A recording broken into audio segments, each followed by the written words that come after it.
जरा तेलुगु में बोलता हूं, కొంచెం కొంచెం आती, अगर गलती हुई तो माफ कर देना। నిజామాబాద్ యొక్క హిందువులు నా సోదరులు, నిజామాబాద్ యొక్క ముస్లిములు నా సోదరులు, అందరూ భారతీయులు నా సోదరులు, హిందూ ముస్లిం ఏకత జిందాబాద్, దేవశం ప్రచారం చేయవాళ్ళు मुर्दाबाद।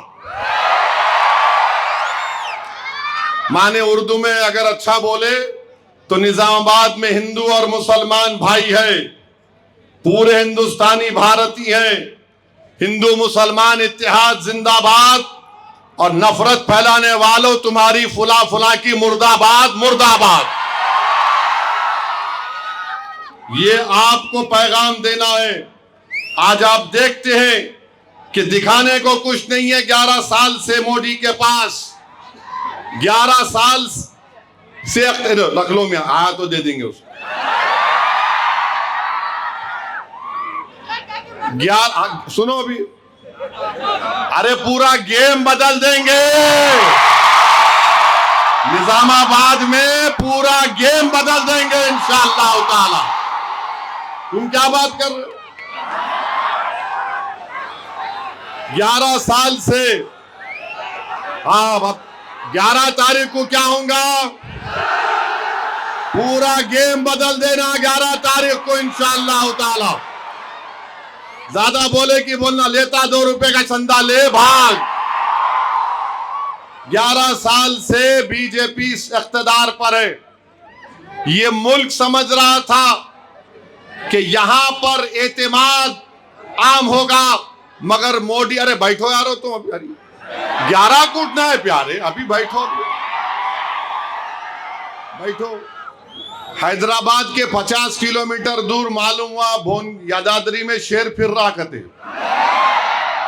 तो फारस वाले फोन करके पूछे, मीडिया वाले बोले साहब शेर फिर रहा। बोला हाँ, मेरे इलाके में आते, बहुत आते। यहाँ का बगैर दुम का है,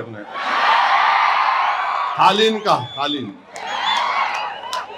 11 साल से एतमाद नहीं बहाल किया गया, बल्कि शक को आम कर दिया गया, सच्चाई को खत्म किया गया और झूठ को आम कर दिया गया। इस मुल्क की आबादी का 60% आबादी नौजवानों पर मुश्तमिल है।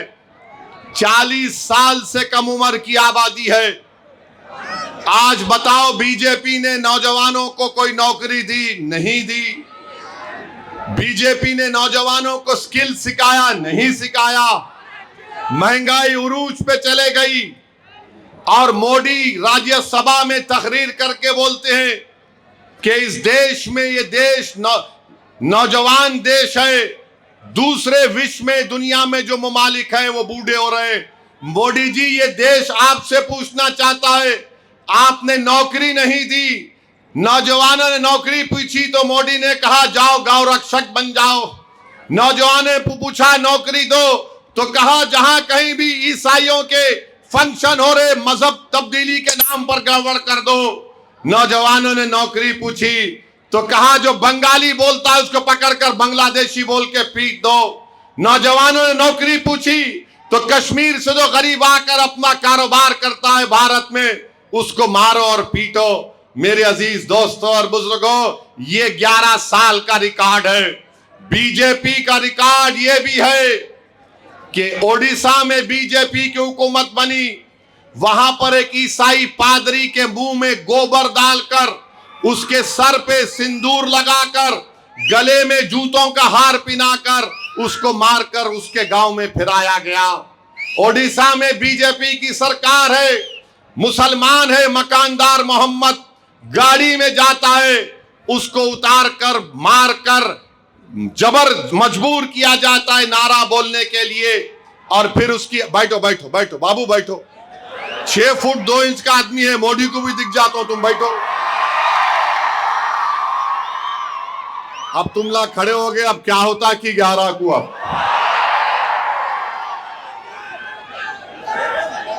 उसके बाद त्रिपुरा में, सुनो भाई, अहम बात है, हाँ पूरा तिरुपुरा में फसाद हुआ। क्या, किस पे फसाद हुआ? चंदे पे झगड़ा बोल के मस्जिद पे हमला, घरों को जला दिया गया। त्रिपुरा में सिर्फ 8% मुसलमान वहां पर रहते हैं। छोटा नॉर्थ ईस्ट का स्टेट है। हिमाचल प्रदेश में बीजेपी की सरकार है। 22 साल का एंजल नामी आदिवासी बच्चा, उसको ये संघ परिवार के लोग इतना मारे कि वो बच्चा MBA कर रहा मर गया। उसका बाप कौन था? उसका बाप BSF का सिपाही था। उसका बाप हमारी सरहदों की हिफाजत कर रहा था। और हम बदबख्त हैं कि जो हमारी सरहद पर ठहर कर हमारी मुल्क की हिफाजत कर रहा था, हमने उसके बेटे को नहीं बचा सके। बताओ आप, क्या हो रहा है हमारे देश में? हर जगह पर एक नए चीजों को शुरू किया जाता है। तो मेरे अजीज दोस्तों और बुजुर्गों, हालात और वक्त का तकाजा यह है कि पहले से ज्यादा हम मुत्तहिद रहें। और ये बीजेपी RSS वालों जो देशभक्ति की बात करते हैं, राष्ट्रवाद की बात करते हैं, भारत से मोहब्बत की बात करते हैं, झूठ बोलते हैं ये लोग। और उनकी झूठ क्या है बताता हूं। एक गोरी चमड़ी वाला ट्रंप अमेरिका में बैठकर बोलता है हम भारत को कि तुम रशिया से तेल नहीं लेना, तुम वेनेजुएला से तेल लेना।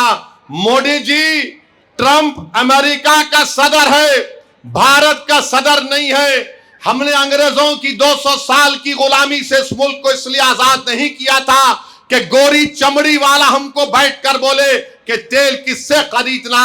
अरे आप बोल सकते थे उसको कि तू अपना देश देख, हम अपना देश देखेंगे। अरे तेल किससे खरीदना ये हम फैसला करेंगे, किसके साथ क्या करना मगर नहीं। ट्रंप मोदी को बोला don't buy Russia oil. Modi ji बोले यस सर। ट्रंप बोला कि छाबार पोर्ट में आप इन्वेस्ट नहीं करना। ट्रंप बोले आपका हुक्म यस। छाबार पोर्ट क्या है? अगर छाबार पोर्ट भारत बना देता है पूरा, ईरान में एंट्री के साथ साथ अफगानिस्तान में हम जाएंगे। अफगानिस्तान के साथ साथ उज्बेकिस्तान, ताजिकिस्तान, तुर्कमेनिस्तान, कजाकिस्तान में हम रास्ता खोलेंगे। वहां पर तेल है, गैस है, हमको पाकिस्तान से जाने की जरूरत नहीं पड़ेगी। मगर ट्रंप बोल दिए, बड़े अब्बू बोले या इन बोले ने खामोश हो गए। ट्रंप भारत को इररिलेवेंट बना रहा है। और हम आपका राष्ट्रवाद यह है, ट्रेड का एग्रीमेंट करे, अमेरिका से सामान आएगा 0% टैरिफ, भारत से सामान जाएगा 18% टैरिफ। तो बीजेपी वाले बोल रहे हम जीत गए। वहां से सामान आ रहा 0%, यहां से जा रहा 18%। अभी डिटेल्स नहीं आए, नहीं मालूम इसका कैसा असर पड़ेगा भारत के किसानों के ऊपर। मैं पूछना चाहता हूं, यह आपका राष्ट्रवाद है बीजेपी RSS वालों?